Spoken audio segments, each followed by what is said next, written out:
The day of my parents' will reading dawned bright and cold, sunlight streaming through the mahogany-paneled windows of Wilson and Associates Law Office. I sat quietly in the corner, watching my brother Marcus strut around the room in his tailored suit, already acting like he owned everything in sight. Which, if I was being honest with myself, he probably did. "Miss Sarah Bennet?" The lawyer's voice cut through my thoughts. "Are you ready to proceed?" I nodded, gripping the arms of my leather chair. At 32, I was about to find out what my parents really thought of me, though I already had a pretty good idea. The constant comparisons to Marcus throughout our lives had made that painfully clear. Mr. Wilson adjusted his wire-rimmed glasses and began reading. "To our son Marcus, for his unfailing dedication to the family business and maintaining the Bennet legacy." He went on to list assets that made my head spin. The family estate in Vermont, our summer house in the Hamptons, controlling shares in Bennet Industries, and a portfolio worth millions. Marcus's smirk grew with each item.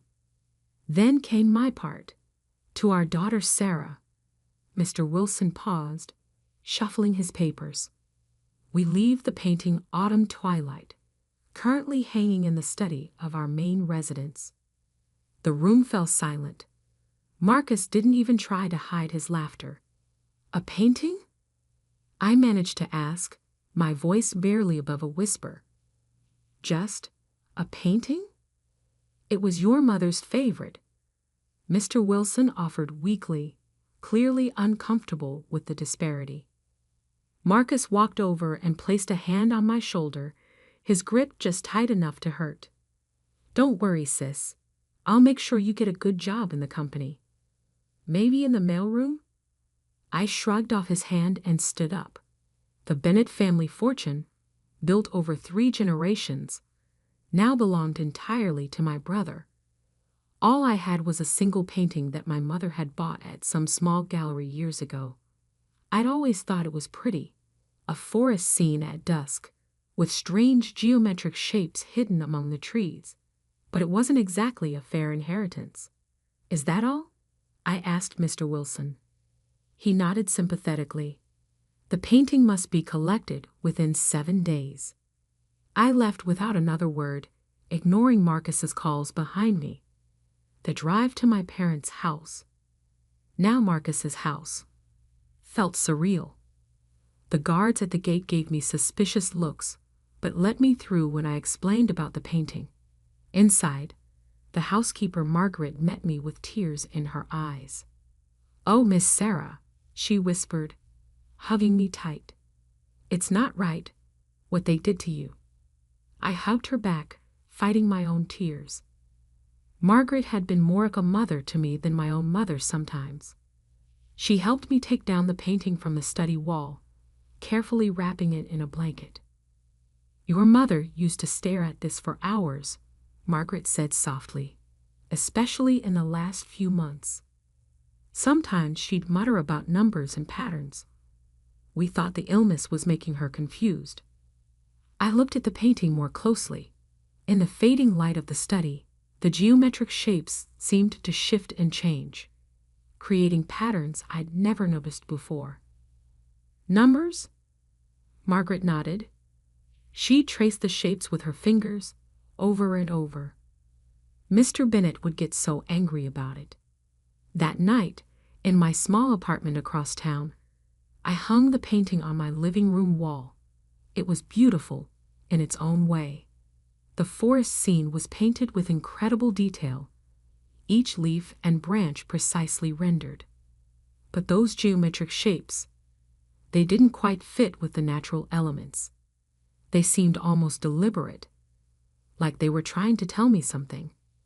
I poured myself a glass of wine and sat on my couch, staring at the painting. My mother's final gift to me. Was it really just a cruel joke, a final reminder that I'd never measure up to Marcus? Or was there something more? My phone buzzed. Marcus calling again. I ignored it, like I had his last 5 calls. He probably wanted to gloat more, or maybe offer me that mailroom position. Instead, I opened my laptop and started researching the painting. Autumn Twilight, by an artist named James Morrison. No major exhibitions, no auction records, barely any online presence at all. The gallery where my mother bought it had closed years ago.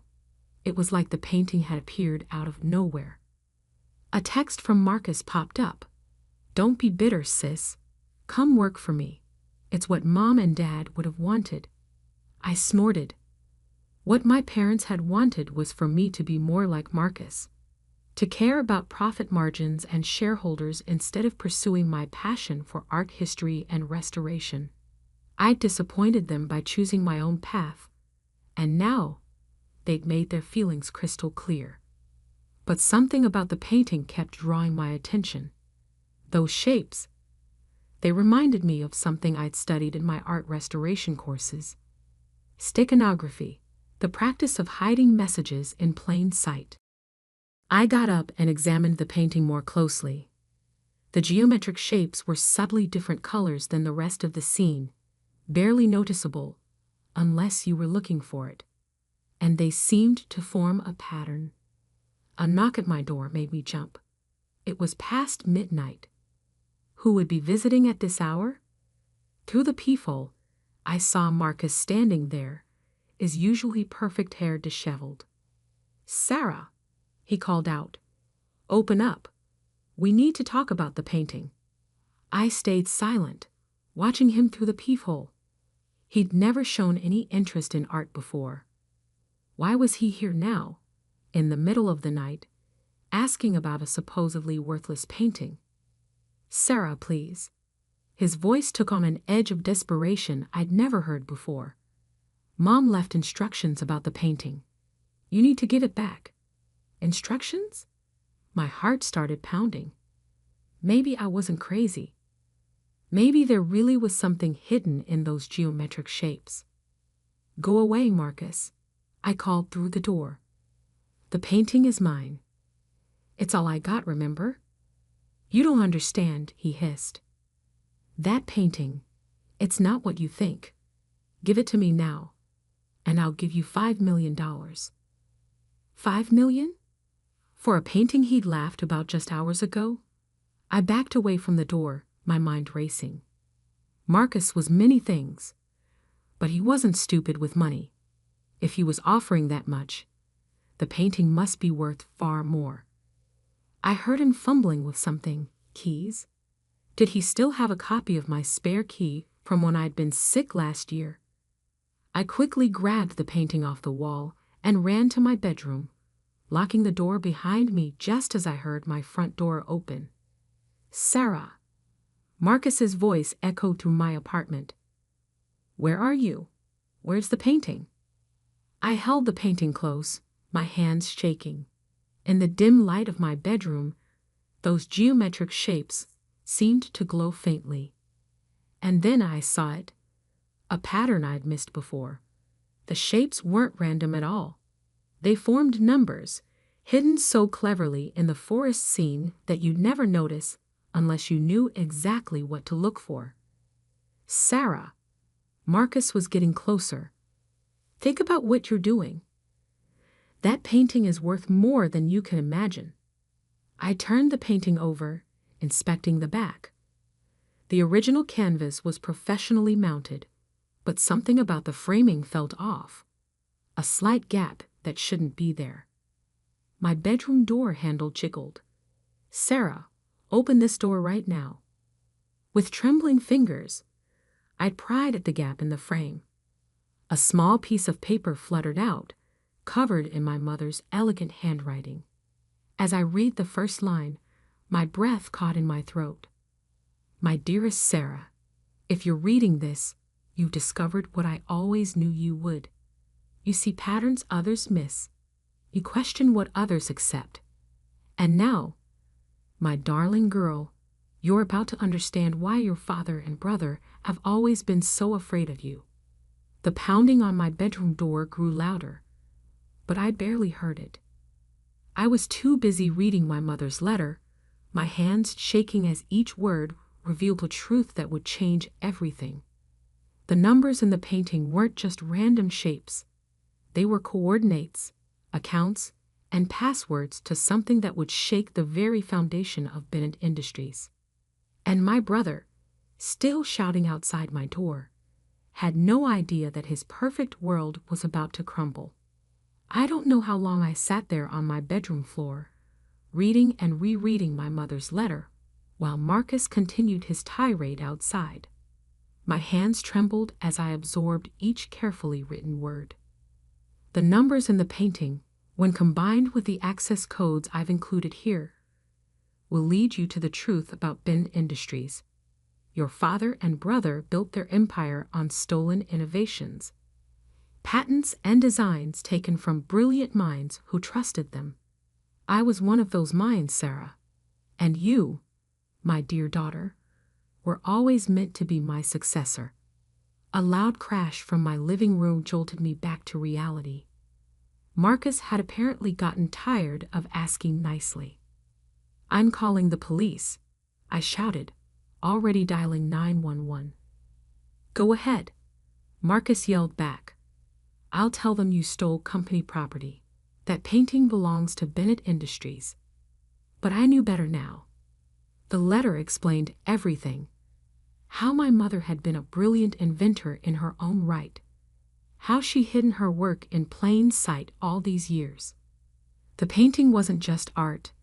It was a key to a hidden database of evidence. "The coordinates will lead you to my private laboratory," the letter continued. "Everything you need is there. But be careful, Sarah. Your father and brother will do anything to keep their secrets buried."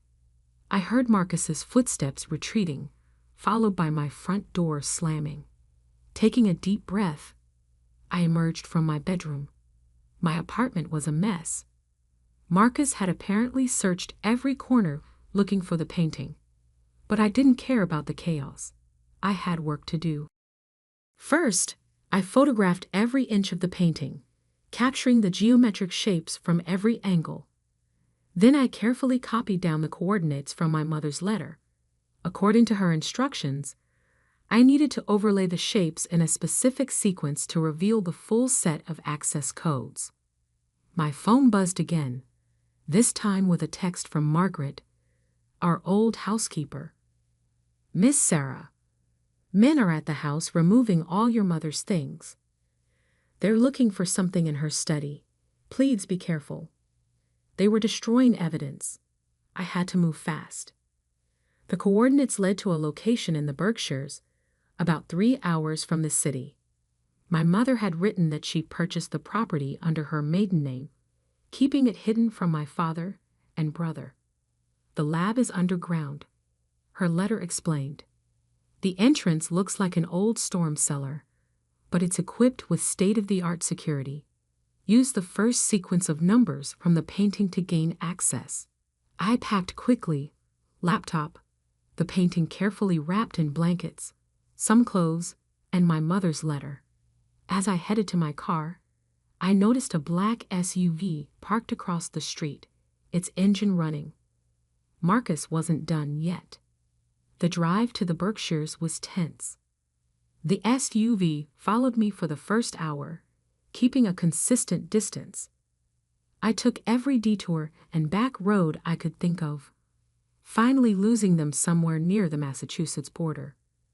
By the time I reached the coordinates, it was nearly dawn. The property looked abandoned at first glance, just an overgrown field with an old farmhouse in severe disrepair. But as I walked the grounds, comparing the geometric shapes in the painting to the natural landscape, I realized my mother's genius. The shapes weren't just numbers, they were a map. The seemingly random patterns of trees and rocks matched the artwork perfectly. The storm cellar was exactly where the painting indicated. Its rusted doors looked like they hadn't been opened in decades, but when I input the first sequence into a hidden keypad, they smoothly swung open to reveal a staircase descending into darkness. Motion sensor lights flickered on as I made my way down. The temperature dropped with each step, and I could hear the soft hum of ventilation systems. At the bottom, another keypad waited. This time, I needed to use the second sequence from the painting. The laboratory that emerged from the darkness took my breath away. It was like stepping into a different world. Pristine white walls, advanced equipment, and rows of computers humming quietly. But what caught my eye was the wall of patents and prototypes. Dozens of innovations that I recognized from Bennett Industries products, but with one crucial difference.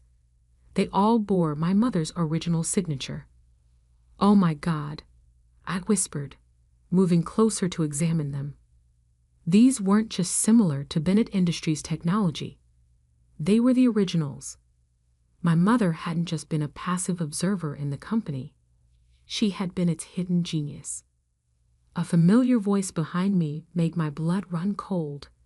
"Impressive, isn't it?"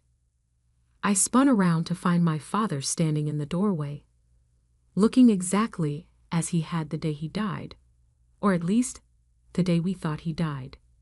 Marcus stood beside him, a satisfied smirk on his face. "Did you really think your mother was the only one who knew about this place?" my father asked, stepping into the lab. Though I must admit, hiding the coordinates in that painting was clever. We've been searching for this facility for months. I backed away, clutching my mother's letter. "You're supposed to be dead." He smiled, but it didn't reach his eyes. Sometimes the best way to find something is to make people stop looking for it. Your mother's death was unfortunately real, but mine? Well, let's just say it served its purpose. The will reading was a trap, I realized. You wanted me to find the painting. "We needed you to leave us here," Marcus explained, moving to block the exit. "Mom changed all the security protocols before she died. We couldn't get in without the codes. And now," my father said, advancing slowly, "you're going to help us destroy everything in this lab. All evidence of your mother's work will disappear, and Bennett Industries patents will remain secure." But they had made one crucial mistake. While they were talking, I had been backing toward my mother's main workstation. Her letter had mentioned an emergency protocol, a sequence of numbers that would activate something she called the Clarity Protocol. "Actually," I said, reaching behind me to input the sequence, "I don't think I will." The lab's lights suddenly shifted to a pulsing red, and a computerized voice announced, "Clarity Protocol activated. Broadcasting evidence to all major news outlets and regulatory agencies. Deletion impossible." My father's face contorted with rage. "What have you done?" "Mom called it her insurance policy," I said, feeling stronger with each word. "Every piece of evidence in this lab has just been transmitted to hundreds of secure locations. Patents, proof of theft, fraudulent documents, everything. Bennett Industries is about to face some very uncomfortable questions." Marcus lunged forward, but it was too late. Alarms began blaring, and the lab's security systems activated, sealing all exits. We were locked in, together with the truth that would destroy their empire. "She knew," I continued, watching their faces pale. "She knew you would try to bury her contributions, just like you buried her innovations. So she made sure the truth would come out, one way or another." Through the lab's small windows, I could see police lights approaching. Someone, probably the lab's security system, had alerted local authorities. My father and Marcus exchanged panicked looks as the sound of sirens grew closer. The painting that had started everything still sat wrapped in blankets by the door. Those seemingly worthless geometric shapes had led me exactly where I needed to go. My mother's final gift wasn't just a painting, it was justice. And as I watched my father and brother realized their perfect world was crumbling. I smiled, knowing this was just the beginning. The real story of Bennett Industries was about to be told, and this time, no one would be able to hide the truth. The next 48 hours passed in a blur of police statements, news reports, and corporate chaos. I watched from my hotel room as Bennett Industries stock plummeted.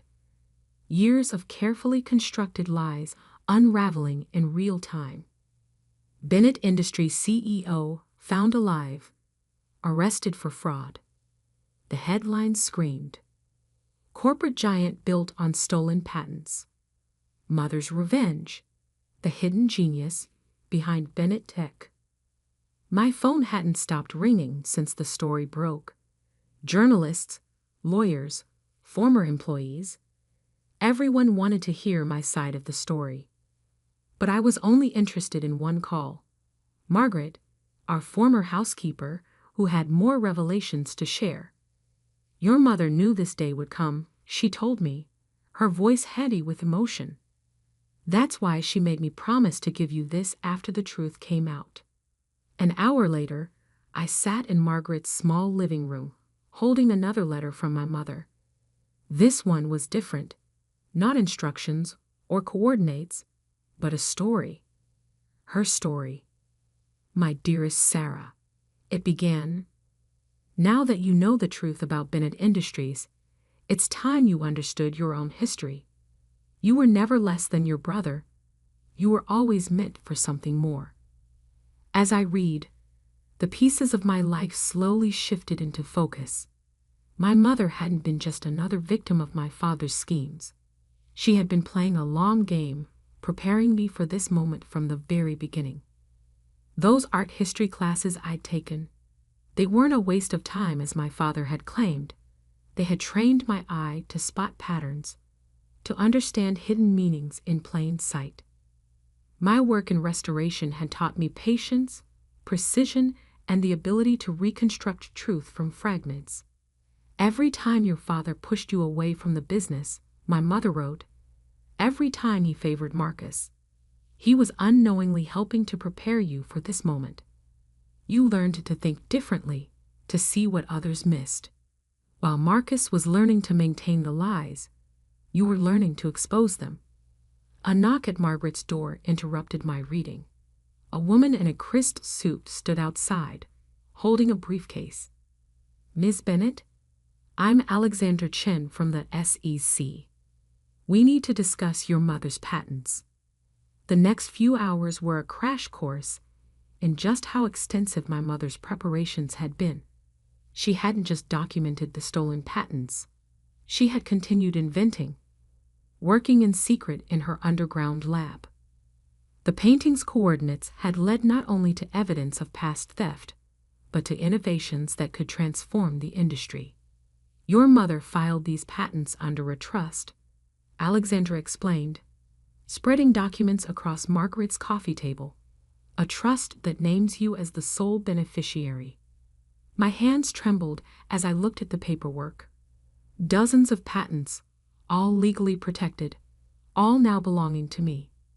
Not just the old innovations my father had stolen, but new ones, years ahead of current technology. Bennett Industries doesn't just owe you restitution for the stolen patents, Alexandra continued. They've built their entire infrastructure around your mother's technology. They can't operate without it. So what does that mean? I asked, though I was beginning to understand. It means, Ms. Bennett, that you now effectively control the company that cast you aside. While my father and Marcus sat in jail awaiting trial, I walked into Bennett Industries headquarters the next morning not as the forgotten daughter, but as its new owner. The board of directors, desperate to save the company from complete collapse, had no choice but to accept my terms. Standing in my father's former office, I found another surprise, a wall safe hidden behind the painting that had once hung there. The combination? The final sequence of numbers from my mother's painting. Inside was a personal diary detailing every innovation he had stolen, every inventor he had betrayed. But more importantly, it contained a list of names, people like my mother who had been cheated out of their rightful recognition. 1 month later, I stood on a stage at a hastily convened press conference announcing the company's new direction. Bennett Industries was built on stolen dreams, I told the assembled crowd. Today we begin making things right. We're establishing a foundation to compensate every inventor who was wronged by the previous management. But more than that, we're transforming the company into what it should have been all along, an incubator for innovation, where brilliant minds are celebrated, not exploited. The painting that started it all now hangs in my new office, a reminder that sometimes the most valuable things are hidden in plain sight. The geometric shapes that once concealed my mother's secret now represent something else, the pattern of a better future, one built on truth instead of lies. Marcus wrote to me from prison, alternating between threats and pleas for help. I sent back a single photograph. The painting, now hanging exactly where our father's portrait used to be. He would understand the message. His world of deception was over. My father maintained his silence, but it didn't matter anymore. The truth he had fought so hard to bury was now his legacy. The great John Bennett would be remembered not as a visionary businessman, but as a thief who stole his own wife's genius. Late one evening, as I was preparing to leave the office, Margaret brought me one final letter from my mother. This one had been timed to arrive exactly 1 month after the company's transformation began. My darling Sarah, it read, if you're reading this, you've done more than just expose the truth. You've begun to rebuild from the ashes of deception. I never wanted you to inherit a corrupt empire. I wanted you to have the chance to build something honest, something worthy of your heart. I traced my fingers over her handwriting, feeling closer to her than ever before. The worthless painting had been anything but worthless. It had been the key to everything. More than that, it had been my mother's way of showing me that I had inherited something far more valuable than money or status. I had inherited her vision for a better world. 2 years later, Bennett Industries, now renamed Aurora Innovations, is unrecognizable from what it once was.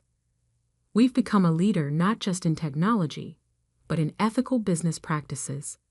The foundation has helped dozens of inventors reclaim their stolen innovations, and our incubator program has launched countless new careers. The painting still hangs in my office, its geometric shapes now a familiar comfort. Sometimes, late at night, I could swear they shift slightly, as if my mother is still there, leaving me new patterns to unravel, new truths to discover.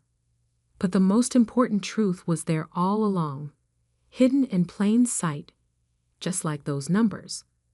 Success built on lies will always crumble, but success built on truth and justice will stand the test of time. Marcus was released from prison last week. He sent me a message asking to meet, to talk about rebuilding our family. I haven't responded yet. Some patterns, I've learned, are better left unchanged. Instead, I spend my time focusing on the future. The company hosts an annual innovation fair where young inventors can showcase their ideas without fear of theft. Last year's winner was a young woman whose story reminded me of my mother. Brilliant, underestimated, but unwavering in her vision. As I handed her the award, I saw my mother's painting reflected in the glass trophy. The geometric shapes seemed to dance with approval, reminding me that sometimes the greatest inheritances aren't the ones we can hold in our hands, but the ones that transform us from within. The worthless painting had given me something priceless. The truth about my past, control of my future, and most importantly, the chance to ensure that no other brilliant mind would ever be silenced or stolen from again. And that, I know, would make my mother prouder than any fortune ever could.